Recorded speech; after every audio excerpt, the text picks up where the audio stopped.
അൻസിബ ടിനി മാപ്പ് പറയണമെന്ന് പറഞ്ഞപ്പോ ഞാൻ അൻസിബയോട് പറഞ്ഞു ടിനി മാപ്പ് പറയില്ല, പറഞ്ഞ അവൻ ചെയ്തു എന്നായി പോകും. അത് കഴിഞ്ഞിട്ട് ഞാൻ ടിനിയുടെ വക്കീലിനെ വിളിച്ചു. ടിനി എന്നോട് ഒത്തുതീർപ്പാക്കണം എന്ന് കരഞ്ഞ് ടിനിയുടെ ഭാര്യ വിളിച്ച് കരഞ്ഞിട്ടാണ് ഞാൻ ടിനിയുടെ വക്കീലിനെ വിളിക്കുന്നത്. അൻസിബയും ടിനിയും തമ്മിലുള്ള വഴക്കിൽ ബാക്കി എല്ലാ കേസുണ്ടായിട്ടും അൻസിബ ഫൈൽ കേസ്. എന്നിട്ട് ഈ ഒരൊറ്റ കാര്യം ഞാൻ പറഞ്ഞു എന്നൊരൊറ്റ കാര്യം കൊണ്ട് അൻസിബ ഫയൽ ചെയ്തില്ല. അവസാനം നാളെ കോടതിയിൽ ഹാജരാകണമെന്നുള്ള ദിവസമായി വക്കീല്. കേൾക്കുന്നുണ്ടോ? ഇപ്പൊ ആരോടും പറയണ്ട, മീഡിയാസിനെ അറിയിക്കേണ്ടി പോകാൻ തോന്നുന്നു കേട്ടോ. ഇപ്പൊ എനിക്ക് മീഡിയാസ് നല്ല ഈ ലോകത്താരെയും വിശ്വാസം ഇല്ലാതായി. Hello, I am Mukesh Yadav Madhav. കാണിച്ചത് പോക്കത്തരം തന്നെയാണ്. അതായത് പിഷാരടിയും ശ്വേതാമേനോട് സംസാരിക്കുന്ന ആ വോയിസ് റെക്കോർഡ് അതിപ്പോൾ പുറത്തായിരിക്കുകയാണ്. ഒരു കാര്യം ഉറപ്പാണ്, അത് പുറത്തുവിട്ടത് പിഷാരടി അല്ല. അങ്ങനെയെങ്കിൽ ആരാണെന്ന് നിങ്ങൾക്ക് ഊഹിക്കാവുന്നേ ഉള്ളൂ. ഒരുപക്ഷെ പിഷാരടി രഹസ്യമായിട്ട് പറഞ്ഞ പല കാര്യങ്ങളും അതിന്ന് പരസ്യമാണ്. അതുകൊണ്ട് തന്നെ പല കാര്യങ്ങളും ഇതിൽ നിന്ന് വ്യക്തമാണ്. അതായത് അൻസിബയുടെ കേസ് ഒത്തുതീർപ്പാക്കാൻ വേണ്ടി ടിനി ടോം പിഷാരടിയെ സമീപിച്ചിരുന്നു. ടിനി ടോം മാത്രമല്ല സമീപിച്ചത്, ടിനി ടോമിൻ്റെ ഭാര്യ വരെ കരഞ്ഞു പറഞ്ഞിട്ടാണ് ഒത്തുതീർപ്പിന് പിഷാരടി തയ്യാറായതെന്നാണ് പിഷാരടിയുടെ വോയിസിൽ നിന്ന് തന്നെ നമുക്ക് വ്യക്തമാകുന്നത്. ഇവിടെയൊക്കെ ടിനി ടോം തെറ്റ് ചെയ്തിട്ടുണ്ടോ എന്ന് അതിൽ നിന്ന് തന്നെ മനസ്സിലാവും. തെറ്റ് ചെയ്തിട്ടില്ല എന്നുണ്ടെങ്കിൽ ഇങ്ങനെ കിടന്ന് ഒത്തുതീർപ്പിന് ശ്രമിക്കേണ്ട ആവശ്യമുണ്ടോ? അങ്ങനെ ഒരു ആവശ്യമേ വരുന്നില്ല. അങ്ങനെയുള്ളപ്പോഴാണ് ഇങ്ങനെയുള്ള ഒത്തുതീർപ്പിനുള്ള കളികൾ നടത്തിക്കൊണ്ടിരിക്കുന്നത്. അവിടെയൊക്കെ എന്തായാലും അത് ഫെയിലായി. കാരണം ടിനി ടോമിൻ്റെ വക്കീലിൻ്റെ നിലപാടെന്ന് വെച്ച് കഴിഞ്ഞാൽ അൻസിബ ഇനി ടിനി ടോമിനെ കുറിച്ച് ഇങ്ങനെയുള്ള കാര്യങ്ങൾ പറഞ്ഞ് നടക്കത്തില്ല, അതായത് ടിനി ടോമിനെ ആക്ഷേപിച്ചുകൊണ്ട് നടക്കത്തില്ല എന്ന് അൻസിബ എഴുതി കൊടുക്കണം. എങ്കിൽ മാത്രമേ ഒത്തുതീർപ്പാവത്തോളെന്നാണ് ടിനി ടോമിൻ്റെ വക്കീൽ പറഞ്ഞിരിക്കുന്നത്. എന്തായാലും വക്കീലിൻ്റെ ഗുണം കൊണ്ടായിരിക്കാം അൻസിബ കേസുമായിട്ട് മുന്നോട്ട് പോയിട്ടുണ്ട്. എന്തായാലും ഇതിനെക്കുറിച്ച് ആ ഫോൺ സംഭാഷണത്തിൽ നല്ല രീതിയിൽ പറയുന്നുണ്ട്. അതും പിഷാരടി വ്യക്തമാക്കുന്നുണ്ട് പല കാര്യങ്ങളും. അതൊന്നും നമുക്ക് കേട്ടു നോക്കാം. അങ്ങനെ വക്കീലിന്റെ ദിവസം ഞാൻ അൻസിബയുടെ വക്കീലിനെ വിളിച്ചു. പറഞ്ഞോന്നറിയില്ല, അൻസിബയുടെ വക്കീലിനെ വിളിച്ച് സംസാരിച്ചപ്പോ ഞാൻ പറഞ്ഞു, ചേട്ടാ ഇതൊരു ഓവർ ഹിയറിംഗ് കേസാണല്ലോ. നാളെ ഒരു 4 കൊല്ലം കഴിഞ്ഞിട്ട് ടിനി ടോം ഇങ്ങനെ ടിനി ടോമിനെതിരെ തെളിവില്ല എന്നും പറഞ്ഞ് ടിനി ടോമിനെ വെറുതെ വിട്ടാൽ അന്ന് ഈ അൻസിബ 4 കൊല്ലെന്ന് ചോദിച്ചു. ഇയാൾ ഒറ്റ ഷൗട്ട് ചെയ്തു, നിങ്ങൾ 4 കൊല്ലം കഴിഞ്ഞാൽ ഞാൻ ഈ കേസ് തോറ്റു പോകുമ്പോൾ നിങ്ങൾ എന്ത് ന്യായം വെച്ചാൽ ഐ ഹാവ് ദ പ്രൂഫ്, നിങ്ങൾക്ക് എന്ത് ലോ അറിയാം, അങ്ങനെ ഇങ്ങനെ കുറെ നേരം ഉണ്ടായിരുന്നിട്ട് ഞാൻ ചോദിച്ചു, ചേട്ടാ ഒരു കോർട്ടിലെ കേസ് എന്നുള്ള നിലയിൽ 1% ചാൻസ് ഉണ്ടാക്കി തരാൻ പറ്റുമല്ലേ നോക്കാൻ? അതുണ്ട്. ഞാൻ പറഞ്ഞു ആ 1% സംഭവിക്കുന്നെങ്കിൽ നിങ്ങൾ എന്ത് ചെയ്യുമെന്ന് ചോദിച്ചു. അത് കഴിഞ്ഞിട്ട് ഞാൻ ടിനിയുടെ വക്കീലിനെ വിളിച്ചു. ടിനി എന്നോട് ഒത്തുതീർപ്പാക്കണം എന്ന് കരഞ്ഞ് ടിനിയുടെ ഭാര്യ വിളിച്ച് കരഞ്ഞിട്ടാണ് ഞാൻ ടിനിയുടെ വക്കീലിനെ വിളിക്കുന്നത്. അതെ, ഈ വോയിസ് കേൾക്കുമ്പോൾ തന്നെ നമുക്ക് മനസ്സിലാവും. ടിനി ടോമിൻ്റെ ഭാര്യയൊക്കെ കരഞ്ഞ് പിഷാരടിയോട് പറഞ്ഞപ്പോഴാണ് പിഷാരടി ഒരു ഒത്തുതീർപ്പിന് തയ്യാറായത്. ഇവിടെയൊക്കെ തെറ്റ് ചെയ്തില്ല എന്ന് ഉറപ്പുണ്ടെങ്കിൽ പിന്നെ എന്തിനു കിടന്നിങ്ങനെ കരയണം? അപ്പോൾ എന്തൊക്കെയോ പറഞ്ഞിട്ടുണ്ട്, തെറ്റ് ചെയ്തിട്ടുണ്ട് എന്നുള്ളൊരു ബോധം അവർക്കുണ്ട്. ആ ബോധത്തിൻ്റെ പുറത്തായിരിക്കും ഇങ്ങനെയൊക്കെ പറയുന്നത്. കാരണം പുറത്ത് നല്ല രീതിയിൽ അൻസിബയ്ക്ക് സപ്പോർട്ടുണ്ട്. അതുകൊണ്ട് തന്നെ ഇനി കേസായിട്ട് മുന്നോട്ട് പോയി കഴിഞ്ഞാൽ എന്തെങ്കിലും നെഗറ്റീവായിട്ട് ബാധിക്കുമോ എന്നുള്ള പേടിയുണ്ട്. അതുകൊണ്ട് തന്നെ ആയിരിക്കണം ഇങ്ങനൊരു ചർച്ചയ്ക്ക് തയ്യാറായത്. പക്ഷേ അവിടെയൊക്കെ എടുത്തു പറയണമല്ലോ, ടിനി ടോമിൻ്റെ ആ വക്കീലിൻ്റെ കടുംപിടുത്തം കൊണ്ടായിരിക്കണം ഇപ്പോൾ ടിനി ടോമിന് ഈ അവസ്ഥ വന്നത്. അവിടേക്ക് ഒരു ചർച്ചയ്ക്ക് വന്നപ്പം അത് മാന്യമായിട്ടുള്ള രീതിയിൽ കൈകാര്യം ചെയ്തിരുന്നെങ്കിൽ ഇന്നിങ്ങനെ ടിനി ടോമിന് സംഭവിക്കത്തില്ലായിരുന്നു. അത് മാന്യമായിട്ട് കൈകാര്യം ചെയ്തിരുന്നെങ്കിൽ ടിനി ടോമിന് ഇന്നിങ്ങനെ സംഭവിക്കത്തില്ലായിരുന്നു. അവിടെയൊക്കെ വക്കീൽ പറയുന്നത് അൻസിബ എഴുതി കൊടുക്കണം, അതായത് ടിനി ടോമിനെ ഇനി മോശം പറഞ്ഞ് നടക്കത്തില്ല എന്ന്. എന്തായാലും നടന്നത് തന്നെ. ടിനി കോൺകോളിലാണ്. ടിനിയുടെ വക്കീലിനെ വിളിച്ചിട്ട് ഞാൻ പറഞ്ഞു, അൻസിബയുടെ വക്കീലിനോട് ഞാൻ സംസാരിച്ചു, ഇവർ ഒത്തുതീർപ്പാക്കാൻ റെഡിയാണ് പറഞ്ഞപ്പോ ടിനിയുടെ വക്കീൽ പറഞ്ഞു, അൻസിബ ഈ മേലാൽ എവിടെയും ടിനി ടോമിനെ പറ്റി ഞാൻ അനാവശ്യം പറയില്ല എന്ന് എഴുതി ഒപ്പിട്ട് കൊടുക്കണമെന്ന്. നടക്കുന്ന കാര്യമാണേ. അല്ല, ഞാൻ ആലോചിക്കുകയാണ്, ഇവിടെ ടിനി ടോമിന് വരെ എന്താണ് അൻസിബ പറഞ്ഞിരിക്കുന്നത്? അൻസിബയെ കുറിച്ച് മോശം പറഞ്ഞ് നടക്കുന്നു എന്നാണ് അൻസിബയുടെ കേസ്. അങ്ങനെയുള്ളപ്പോൾ ടിനി ടോമിനെതിരെ ഞാനിനി അപവാദം പറയത്തില്ല എന്ന് എന്തിന് അൻസിബ പറയണം? ഇവിടേക്ക് അത് വേറൊരു കേസ് ഉണ്ടാക്കി വെക്കാൻ തുടങ്ങുകയാണ്. അതായത് അൻസിബ അങ്ങനെ അക്സെപ്റ്റ് ചെയ്യുകയാണെങ്കിൽ അതിൽ പിടിച്ച് വേണമെങ്കിൽ കേസ് കൊടുക്കാമല്ലോ. അത് അൻസിബയ്ക്ക് തന്നെ കുരുക്കുണ്ടാക്കി വെക്കുന്ന രീതിയിലോട്ടായിരിക്കും അത് മാറുന്നത്. എന്തായാലും അൻസിബയ്ക്ക് ഇതെല്ലാം അറിയാവുന്നതുകൊണ്ട് തന്നെ അൻസിബ അതൊന്നും ചെയ്യത്തില്ലെന്നാണ് എനിക്ക് തോന്നുന്നത്. അവിടെയൊക്കെ പിഷാരടി വിചാരിച്ചിരിക്കുന്നത് എങ്ങനെയെങ്കിലും ഇത് കോടതിയിൽ പോവാതെ ഒത്തീർപ്പാവട്ടെ, അമ്മയിലൊരു സമാധാനം വരട്ടെ, ഈ അപവാദ പ്രചരണവും പരാതിയും ഒക്കെ അങ്ങ് നിൽക്കട്ടെ എന്ന് വിചാരിച്ചായിരിക്കും പിഷാരടി ഇതിന് മുന്നിട്ടിറങ്ങി നിന്നത്. പക്ഷേ പിഷാരടിക്ക് തന്നെ ആപ്പാവുന്ന സ്ഥിതിയിലേക്കാണ് കാര്യങ്ങൾ പൊയ്ക്കൊണ്ടിരിക്കുന്നത്. അതായത് പിഷാരടിയുടെ വോയിസ് തന്നെ ഇപ്പോൾ പുറത്താണ്. ഇവിടേക്ക് എനിക്ക് തോന്നുന്നത് പിഷാരടി ഇതിൽ നിന്നൊക്കെ മാറി നിൽക്കുന്നതായിരിക്കും കൂടുതൽ നല്ലത്. ഇല്ലെങ്കിൽ ഇതിനും വലുത് ഇനി വന്നു ചേരും. അൻസിബ ടിനി മാപ്പ് പറയണമെന്ന് പറഞ്ഞപ്പോ ഞാൻ അൻസിബയോട് പറഞ്ഞു ടിനി മാപ്പ് പറയില്ല, പറഞ്ഞ അവൻ ചെയ്തു എന്നായി പോകും. ഇത് അറിയാണ്ട് എനിക്ക്, കാരണം ടിനി പബ്ലിക്കായിട്ട് മാപ്പ് പറയണമെന്ന് എന്നോട് അൻസിബ പറഞ്ഞപ്പോ ഞാൻ അൻസിബയോട് പറഞ്ഞു അൻസിബ അങ്ങനെ പറയരുത്, അങ്ങനെ പറഞ്ഞാൽ അവൻ ചെയ്തു എന്ന അർത്ഥം. അങ്ങനെ ചെയ്തു എന്നാണെങ്കിൽ പിന്നെ അൻസിബയ്ക്ക് കേസില്ലെങ്കിൽ പോലും ഈ സമൂഹത്തിൽ മതസ്പർദ്ധ വളർത്താൻ നോക്കിയെന്നും പറഞ്ഞ് ആർക്കും വേണേ കേസെടുക്കാൻ പറ്റും ഇതിനെതിരെ, സ്വമേധയാ കേസെടുക്കാം. അപ്പൊ അതുകൊണ്ട് അവൻ അത് പറയില്ല എന്ന് ഞാൻ പറഞ്ഞ ഈ കഥ ടിനിക്കറിയാം. ഈ കഥ അറിയാവുന്ന ടിനിറ്റോം ഇത്രയും ഒത്തുതീർപ്പാക്കണം എന്ന് പറഞ്ഞ ടിനിറ്റോന്റെ വക്കീൽ പറയാം അൻസിബ ഒരു പേപ്പറിൽ എഴുതി കൊടുക്കണം.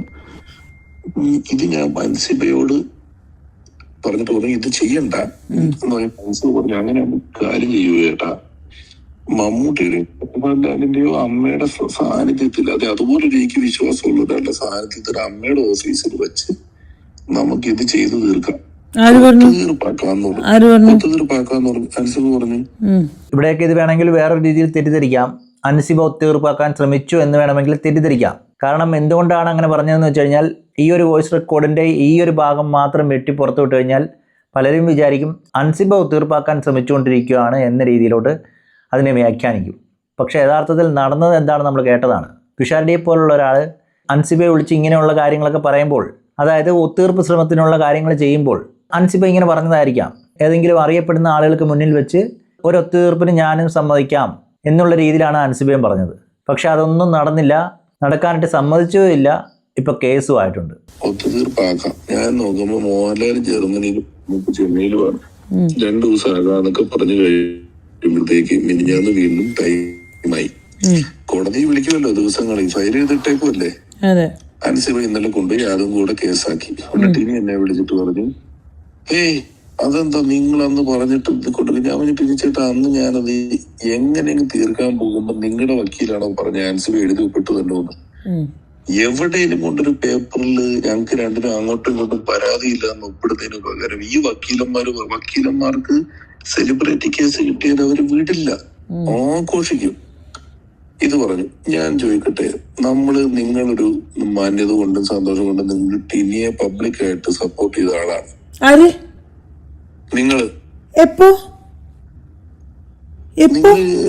ഏതോ പറഞ്ഞിട്ടില്ലേ? പക്ഷെ അങ്ങനൊരു വാർത്ത നമ്മൾ കേട്ടതാണ്. അതായത് ടിനി ടോമിനെ അറസ്റ്റ് ചെയ്യാനാണോ നിങ്ങളുടെ പരിപാടി, അതിന് ഞാൻ സമ്മതിക്കത്തില്ല എന്നുള്ള രീതിയിലുള്ളൊരു വാർത്ത നമ്മൾ കേട്ടതാണ്. പക്ഷേ ഇപ്പോൾ ശ്വേത പറയുന്നത് അങ്ങനൊരു സംഭവമേ നടന്നിട്ടില്ല, ഇതെല്ലാം നീനാക്കുറുപ്പ് തയ്യാറാക്കിയ കഥകളാണ്, ഞാനതിൽ ഭാഗമായിട്ടില്ല, അങ്ങനൊരു സംഭവമേ നടന്നിട്ടില്ല എന്നാണ്. പക്ഷേ അവിടേക്ക് ഒരു കാര്യം പറയണമല്ലോ, അൻസിബ പറഞ്ഞ പല കാര്യങ്ങളും കേൾക്കാൻ പോലും തയ്യാറാക്കാത്ത പ്രസിഡന്റ് ആയിരുന്നു ശ്വേതാ മേനോൻ. അങ്ങനെയുള്ളപ്പോൾ പൂർണ്ണമായിട്ട് വിശ്വസിക്കാൻ കഴിയുമെന്ന് ചോദിച്ചു കഴിഞ്ഞാൽ വിശ്വസിക്കാൻ കഴിയത്തില്ല. എന്ന് കരുതി ടിനി ടോമിനെ സഹായിക്കാൻ നോക്കി എന്നുള്ളതിനുള്ള തെളിവൊന്നുമില്ല.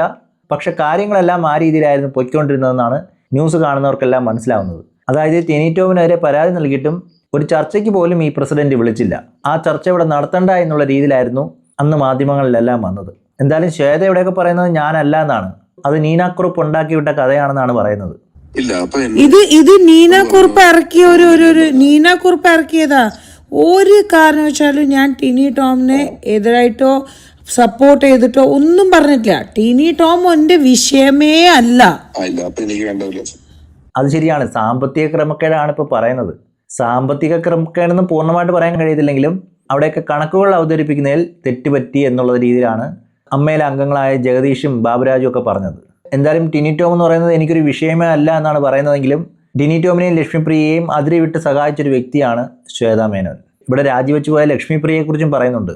അതായത് ആ സമയത്ത് ലക്ഷ്മിപ്രിയക്കുണ്ടായിരുന്ന അവസ്ഥ, അതിനെക്കുറിച്ചും പിഷാരടി പറയുന്നുണ്ട്. അതുകൊണ്ടൊന്ന് കേട്ടു നോക്കാം. അല്ല, അപ്പോ ഞാൻ പറയാം, ഞാനൊരു വശത്തുനിന്ന് ഷമിത്തിനെ വിളിച്ചു. ലക്ഷ്മിപ്രിയ ഇന്നലെ എന്നെ വിളിച്ചിട്ട് എന്ന് പറഞ്ഞ പെണ്ണിന്റെ കൂട്ടത്തിൽ ദുബായി പോയ കഥയും മറ്റേതും മറച്ചത് കേട്ട് ഞാൻ ആത്മഹത്യക്ക് ശ്രമിക്കാൻ പോയി എന്നും പറഞ്ഞ് ലക്ഷ്മിപ്രിയ നിൽക്കുന്നു. ഇവിടെ ഒരാൾ ദുബായി പോയാൽ ഇങ്ങനെ ആത്മഹത്യ ചെയ്യാൻ നിൽക്കേണ്ട ആവശ്യമുണ്ടോ? ഇവിടെ മാധ്യമങ്ങൾക്ക് മുന്നിൽ ഞാനൊരു തെറ്റും ചെയ്തിട്ടില്ല, എനിക്കൊരു കാര്യം അറിയത്തില്ല, എന്താണ് അൻസിബ പറഞ്ഞു വരുത്തുന്നതെന്ന് എനിക്ക് അറിയത്തില്ല, അൻസിബ എന്തൊക്കെയോ പറഞ്ഞു വരുത്തുകയാണ്, ചിലപ്പോൾ അൻസിബയ്ക്ക് ആൾ മാറിയതായിരിക്കാം, അൻസിബ എന്തിനാണോ അത് അയച്ചതെന്ന് അറിയത്തില്ല, എന്നിട്ട് അൻസിബയ്ക്ക് വരെ കേസ് കൊടുത്ത് പോലീസ് സ്റ്റേഷനിൽ കൊണ്ടുവന്ന് കുറേ വിചാരണ നടത്തി എഴുതി വാങ്ങി വെച്ചിട്ടുണ്ട്. അതിനുശേഷം ഒരു പവർഫുൾ ലേഡി എന്നുള്ള രീതിയിലായിരുന്നു ലക്ഷ്മിപ്രിയ നമ്മൾ കണ്ടത്. എന്നാൽ പിഷാരടിയുടെ വായിൽ നിന്ന് തന്നെ ഇപ്പോൾ വന്നിട്ടുണ്ട് ലക്ഷ്മിപ്രിയ എന്താണ് ചെയ്യാനിരുന്നതെന്ന്. ഇവിടേക്ക് ഇതിൽ നിന്ന് എന്താണ് മനസ്സിലാക്കേണ്ടത്? ഇവരൊക്കെ ക്യാമറയിലൂടെ കാണിക്കുന്ന ഒന്നുമല്ല ഇവരുടെ ജീവിതത്തിൽ നടക്കുന്നത്. അതിന് ഉത്തമ ഉദാഹരണമാണ് പിഷാരടിയുടെ വോയിസ് തന്നെ. സംസാരിക്കുമ്പോൾ ഞാൻ ഇതെല്ലാം ഒരു സൈഡിൽ കൂടെ നീക്കി പിടിക്കുന്നുണ്ട്. ഇതിന്റെ എല്ലാം വെച്ച് എന്റെ വെച്ചിട്ട് നിങ്ങളുടെ നിരപരാധിത്വം എന്ന് പറയുന്നത് നമ്മുടെ കമ്മിറ്റിയിലിരുന്ന് ഞങ്ങൾക്കൊരു കണക്കിലൊരു തെറ്റും കിട്ടാതിരുന്നിട്ട് അതിലൊരു തെറ്റുമില്ല എന്ന് ഞങ്ങൾ പറയുന്നിടത്താണ് നിങ്ങൾ പൂർണ്ണമായും നിരപരാധികളാവുന്നത്. നിങ്ങൾ തിരിച്ചു കയറി അന്വേഷിക്കാന്ന് പറഞ്ഞാൽ സമ്മതിക്കില്ല ഇവിടുത്തെ ആളുകൾ. ഇനി നിങ്ങൾ പറഞ്ഞ അഡ്വോക്ക് കമ്മിറ്റിക്ക് ഈ പറഞ്ഞ കഴിഞ്ഞ കമ്മിറ്റി ഈ കമ്മിറ്റിക്ക് എന്താ രണ്ട് നിയമം എന്നുള്ള ചോദ്യം വാലിഡാണ്. നിങ്ങളൊരു കോർട്ട് വഴി പോയാൽ അത് വാലിഡാണ്. കേൾക്കുന്നുണ്ട് 100% വാലിഡാണ്. എനിക്കൊരു സംശയമില്ല. പക്ഷെ നിങ്ങൾ കോർട്ട് വഴി പോയില്ലോ എന്നൊന്നും എനിക്കറിയത്തില്ല. എന്തായാലും കോർട്ട് വഴി നീങ്ങിയിട്ടുണ്ട്. പിഷാരടി ഒരു ചർച്ചയ്ക്കോ ആളെ കൂട്ടാനോ ഒന്നും പാടില്ല എന്ന് പറഞ്ഞു തന്നെയാണ് ഇപ്പോൾ കോർട്ട് വിധി പ്രസ്താവിച്ചിരിക്കുന്നത്. അതായത് പിഷാരടിയെ കൊണ്ട് പലതും പറയിപ്പിച്ച് പിഷാരടിയുടെ വോയിസും പുറത്തിട്ട് പിഷാരടി ഇപ്പോൾ പുറത്തായ രീതിയിലേക്കാണ് കാര്യങ്ങൾ പോയിരിക്കുന്നത്. അവിടേക്കൊരു നല്ല സുഹൃത്തിനെ നമുക്ക് കാണാം. ഇങ്ങനെയായിരിക്കണം സുഹൃത്തുക്കൾ. രഹസ്യമായിട്ട് പറഞ്ഞ പല കാര്യങ്ങളും പരസ്യമാക്കി കൊടുക്കുന്ന ഒരു നല്ല സുഹൃത്ത്. അതിൽ പിഷാരടിക്ക് നല്ല വിഷമമുണ്ട്. അത് തുറന്നു പറയുകയും ചെയ്തിട്ടുണ്ട്. പിഷു, എൻ്റെ ഇതെന്താ അറിയോ, ഈ ഞാനൊരു കാര്യം പറയട്ടെ പിഷു, ഈ നമ്മൾ ഈ എനിക്ക് അല്ല ഞാൻ ഒരു കാര്യം പറയാം. ഈ അമ്മ അസോസിയേഷൻ എന്ന് പറഞ്ഞാൽ കുറച്ച് ആൾക്കാർക്കേ ഉള്ളൂ വികാരം. മനസ്സിലായോ? എനിക്കിതൊരു വികാരമാണ്. I am very proud because സിൻറ്റ പോലെ ഒരു അസോസിയേഷൻ്റെ ഭാഗമാണ് ഞാൻ. എനിക്കറിയാം അവർ ഒരു കുന്തും ചെയ്യാറില്ല. അതുകൊണ്ടാണ് ഞാൻ ഇത്രയും ദിവസമായിട്ട് ഇത്. പക്ഷെ ഓരോ ദിവസം ഈ പെൺകുട്ടി അമ്മ അസോസിയേഷൻ്റെ ഒരു മെമ്പറായ എന്നെ അപ്പോൾ ഞാൻ അമ്മ എന്ന് പുറത്തായി എന്ന് നിങ്ങൾ വിചാരിക്കുന്നുണ്ടെങ്കിൽ എന്ത് വേണമെങ്കിൽ ചെയ്യാം, അപ്പോൾ ശ്വേതയ്ക്ക് എന്ത് വേണമെങ്കിൽ ചെയ്യാം എന്നുള്ള ഒരു ഫ്രീഡം തന്നാൽ ഞാൻ ഇപ്പോൾ ഇറങ്ങാം ഒരു രംഗത്ത്. പക്ഷെ ഞാൻ എന്തുകൊണ്ടാണ് മിണ്ടായിരിക്കുന്നത്? ഈ എല്ലാ ദിവസം ഇതേ അല്ല, അത് പിഷു ഞാൻ ഇപ്പോഴും പറഞ്ഞത്, ഞാൻ ഇപ്പം ലാലേട്ടൻ റിസൈൻ ചെയ്തു എന്ന് എഴുതി തന്നിട്ടുണ്ട്. മനസ്സിലായോ? When he left as from presidentship എന്ന്. അപ്പൊ ഞാൻ ഇതുവരെയ്ക്കും തന്നിട്ടില്ല. എവിടെ തന്നു? ആർക്ക് കൊടുത്തു? പക്ഷെ ഓർത്തിരിക്കേണ്ട കാര്യം എന്ന് വെച്ച് കഴിഞ്ഞാൽ ശ്വേത മേനോനാണ് മാധ്യമങ്ങളോട് പറഞ്ഞത് ഞാൻ രാജിവെക്കുകയാണെന്ന്. അവിടേക്ക് ഒഫീഷ്യലായിട്ട് രാജിവെച്ചിട്ടില്ല. പക്ഷെ പുറത്ത് വന്ന് അന്നത്തെ സമ്മർദ്ദം കൊണ്ട് ഞാൻ രാജിവെച്ചു എന്നങ്ങ് പറഞ്ഞു. കാരണം അവിടെ കാണിക്കാൻ കണക്കുകൾ ശരിയല്ല എന്ന് അവിടെയുള്ള ആളുകൾക്ക് മനസ്സിലായി. അതിനെ തുടർന്ന് പലരും ചോദ്യം ചോദിക്കാൻ തുടങ്ങി. ചോദ്യങ്ങൾക്ക് ആൻസർ ഇല്ലാതെ പോയി. അങ്ങനെയുള്ളപ്പോൾ പ്രസിഡൻ്റായിരുന്ന ശ്വേത മേനോൻ രാജിവെച്ചു എന്ന് പറഞ്ഞങ്ങ് ഇറങ്ങിപ്പോയി. അപ്പോൾ പിന്നെ ആൻസർ ഒന്നും പറയണ്ടല്ലോ. അതുകൊണ്ട് അവിടെ നിന്ന് രക്ഷപ്പെടാൻ വേണ്ടിയാണോ ഇത് ചെയ്തതെന്നും അറിയത്തില്ല. എന്തായാലും ഇപ്പം പറയുന്നത് ഞാൻ രാജിവെച്ചിട്ടില്ല എന്നാണ്. പക്ഷെ അന്ന് പറഞ്ഞത് ഇങ്ങനെ അല്ലായിരുന്നു. പല പ്രാവശ്യം പല അഭിപ്രായങ്ങളാണ് പറയുന്നത്. ഞാൻ ഇതുവരെയ്ക്കും അല്ലാതെ എൻ്റെ കമ്മിറ്റീൻ്റെ ഒരു മെമ്പറും, എൻ്റെ കമ്മിറ്റി മെമ്പർ ആണെങ്കിലും ആരാണെങ്കിലും അപ്പോൾ ആരും സൈൻ ചെയ്തിട്ടില്ല. ഒരാളും സൈൻ ചെയ്തിട്ടില്ല. ഈ സൈൻ ചെയ്യുന്ന ആൾക്ക് ഞാൻ ഇപ്പോഴും പറയുന്നത്, അതുകൊണ്ടാണ് ഞാൻ ഒരു കാരണവശാലും എനിക്ക് വിശ്വാസമില്ലാത്തതിൻ്റെ ഒരു ഇത് ഇത് നമ്മൾ സൈൻ ചെയ്ത് എല്ലാം തന്നു കഴിഞ്ഞാൽ നാളെ നിങ്ങൾ പറയും നിങ്ങളല്ലേ തെറ്റ് ചെയ്തത് എന്ന് പറഞ്ഞാൽ നിങ്ങളുടെ കമ്മിറ്റിയല്ലേ തെറ്റ് ചെയ്ത്. അതിന് ഞാൻ ഒരു കാരണവശാലും I will not take that risk. അത് എൻ്റെ ജീവിതത്തിൽ എൻ്റെ പേഴ്സണാലിറ്റി.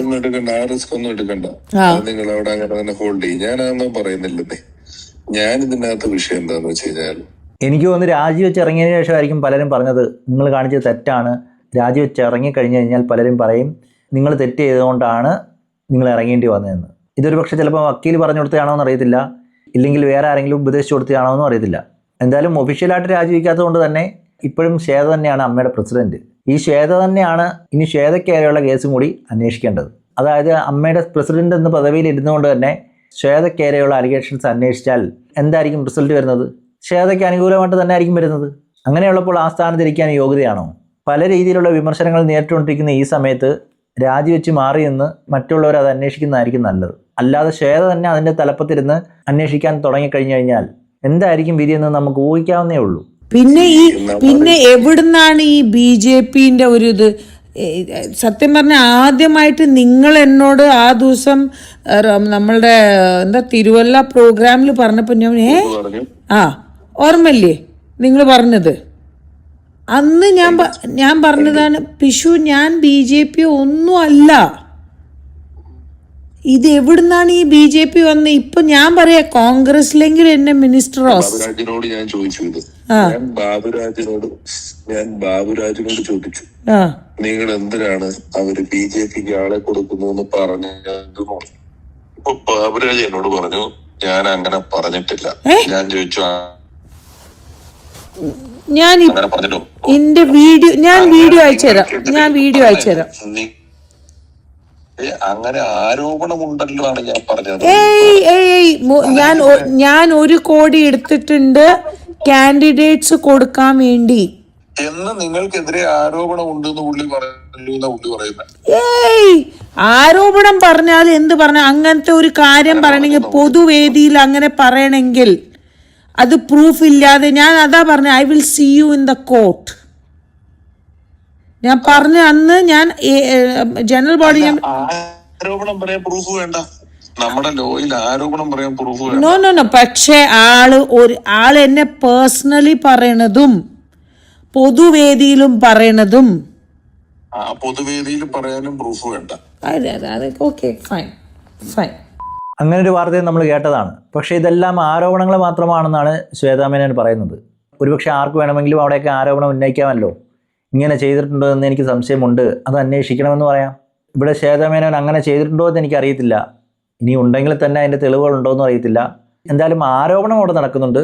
അതും പലതരത്തിലുള്ള ആരോപണം നടക്കുന്നുണ്ട്. ഒന്നിപ്പോൾ നീനാക്കുറുപ്പ് പറഞ്ഞുണ്ടാക്കിയതാണെന്ന് പറയുന്നുണ്ട്. ഇപ്പോൾ രണ്ടാമത് ബാബുരാജിൻ്റെ പേരും പറയുന്നുണ്ട്. എന്താണ് സത്യമെന്ന് അവർക്കിടയിലുള്ളവർക്കേ അറിയത്തുള്ളൂ. അല്ലെങ്കിൽ ഇപ്പോ വിഴിഞ്ഞം തുറമുഖത്തിൽ ഉമ്മൻചാണ്ടിക്ക് 6000 കോടിയുടെ അഴിമതി ഉണ്ട് എന്ന് പിണറായി വിജയൻ പറഞ്ഞു. പൊതുവായിട്ട് പത്രസമ്മേളനം വിളിച്ച് പറയാണ്, ഇതൊരു ആരോപണമാണ്. ആരോപണത്തിന് പ്രൂഫ് വേണ്ട. നമ്മുടെ കോൺസ്റ്റിറ്റ്യൂഷനിൽ ഇത് ഉമ്മൻചാണ്ടി 6000 കോടി പറ്റിച്ചു, മറ്റേത് നമ്മൾ എന്ത് സാധനം ചെയ്താലും അവര് മുഴുവൻ അഴിമതിയാണ്. പൊളിറ്റിക്സ് അങ്ങനെ പറയുമല്ലോ. അപ്പൊ ആ നിയമം വെച്ചിട്ട് നമ്മൾക്ക് ഒരാൾക്കെതിരെ ഒരു ആരോപണം ഉന്നയിക്കാൻ പ്രൂഫ് വേണ്ട. ആരോപണം തെളിയിക്കാനാണ് പ്രൂഫ് വേണ്ടത്. നിങ്ങൾ തെളിയിച്ചോ, ഞാൻ മേടിച്ചിട്ടുണ്ടെങ്കിൽ തെളിയിച്ചോ. അല്ല, അത് ഞാൻ പറഞ്ഞു I see you in the court. അതന്നെ ഞാൻ പറഞ്ഞു, തെളിയിച്ചോട്ടെ, ആള് തെളിയിക്കട്ടെ. അതേ നമുക്ക് ചെയ്യാൻ പറ്റുള്ളൂ. അപ്പൊ ബാബുരാജിന്റെ വാദം, ബാബുരാജ് എന്നോട് പറഞ്ഞു എനിക്കെതിരെ ഒന്നുമില്ല, ഞാൻ ആരോപണം പറഞ്ഞിട്ടുള്ളൂ. അത് കഴിഞ്ഞ് മൂപ്പര് ടിനി ടോമിനോട് പറഞ്ഞു, ഇത് ശ്വേതാ മേനോനല്ല നമ്മളുടെ ഉന്നമായിരുന്നത്, നമ്മളുടെ ഉന്നമായിരുന്നു കുക്കു.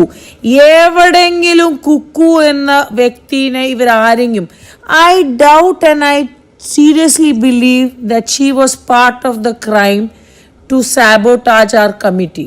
അത് ഞാനല്ല, ജോയേട്ടനോട് ചോദിച്ചോളൂ, ഏത് നമ്മളുടെ കമ്മിറ്റി മെമ്പേഴ്സിനോട് തന്നെ ചോദിച്ചോളൂ.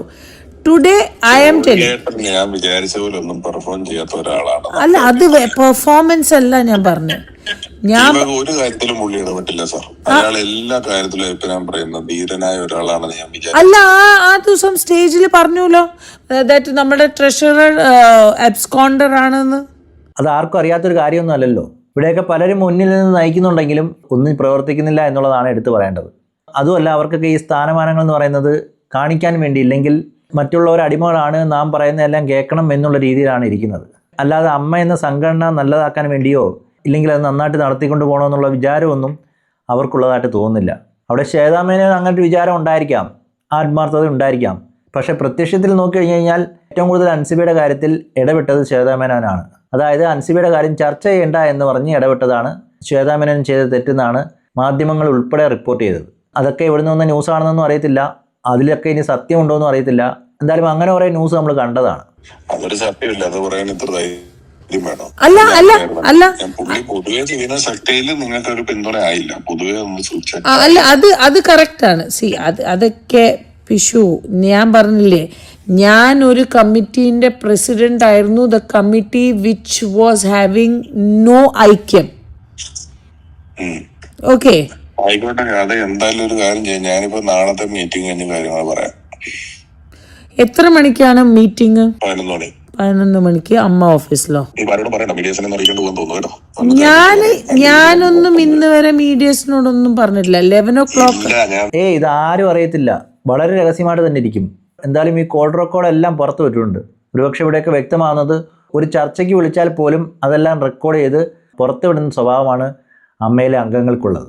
ഈ കോൾ റെക്കോർഡ് എന്തായാലും ശ്വേത അറിയാതെ പുറത്തു പോകത്തില്ലല്ലോ. അതുകൊണ്ട് തന്നെ ശ്വേത തന്നെ ആയിരിക്കും അതിൻ്റെ ഉത്തരവാദി. കാരണം പിഷാരടി ഇതിനോടകം തന്നെ പറഞ്ഞു, ഇങ്ങനൊരു കോൾ റെക്കോർഡ് പോയതിൽ തനിക്ക് വിഷമമുണ്ട്, അത് ചെയ്തത് ശരിയായില്ല എന്ന്. അങ്ങനെയുള്ളപ്പോൾ മറുഭാഗത്തേക്കുന്ന ആളായിരിക്കത്തില്ലേ ഈ വോയിസ് ഇപ്പം പുറത്തു വിട്ടത്. അവിടെയൊക്കെ പിഷാരടി പറഞ്ഞൊരു വാക്കുണ്ട്, ഈ കാര്യമൊന്നും ആരോടും പറയല്ലേ എന്നുള്ള രീതി. എന്തായാലും അതിൽ വാക്ക് പാലിച്ചു എന്ന് തന്നെ പറയണം. വോയിസ് എല്ലാവരെയും കേൾപ്പിച്ചിട്ടുണ്ട്, നാട്ടുകാരെല്ലാം ഇപ്പം അറിഞ്ഞിട്ടുമുണ്ട്. ഇപ്പൊ എനിക്ക് മീഡിയാസ് നല്ല ഈ ലോകത്താരെയും വിശ്വാസം ഇല്ലാതായി. അല്ലല്ല, അത് പിഷു. അപ്പൊ പിന്നെ പിഷു ലൈക്ക് യുനോ, ഞാൻ അന്നും പറഞ്ഞ പോലെ എനിക്ക് ഒരു അപ്പനേ ഉള്ളൂ, അന്നും എന്നും. അതല്ല ഞാൻ പറയുന്നത്, തനിക്ക് മനസ്സിലാവുന്നില്ല. ഞാൻ പറഞ്ഞത് ഇപ്പൊ നമ്മള് നാളെ നിങ്ങളിപ്പോ നിങ്ങളുടെ ഗ്രൂപ്പില് നാളെ മീറ്റിംഗ് കഴിഞ്ഞ് കാര്യം പറയാന്ന് പറഞ്ഞു. അത് എന്തുകൊണ്ടാണ് കുക്കു നമ്മളുടെ ഗ്രൂപ്പിൽ ഇട്ടിട്ടുണ്ട് ദാറ്റ് നമുക്ക് നാളെ ഇവരെ കാണാൻ പോകുന്നുണ്ട് എന്ന്. അപ്പൊ പിഷു സാധനങ്ങൾ തരാൻ വേണ്ടി കുക്കു എപ്പ വരാൻ പറ്റുമെന്ന് ചോദിച്ചു.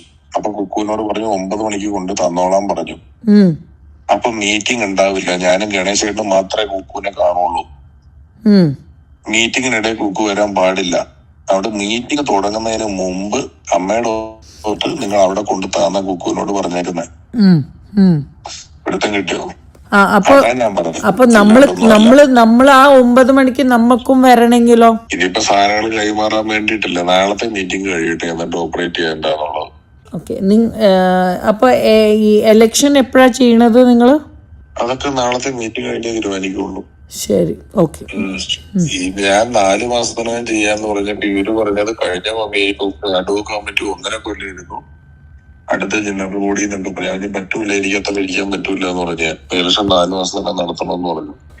Very sad. ഓക്കെ, ശരി.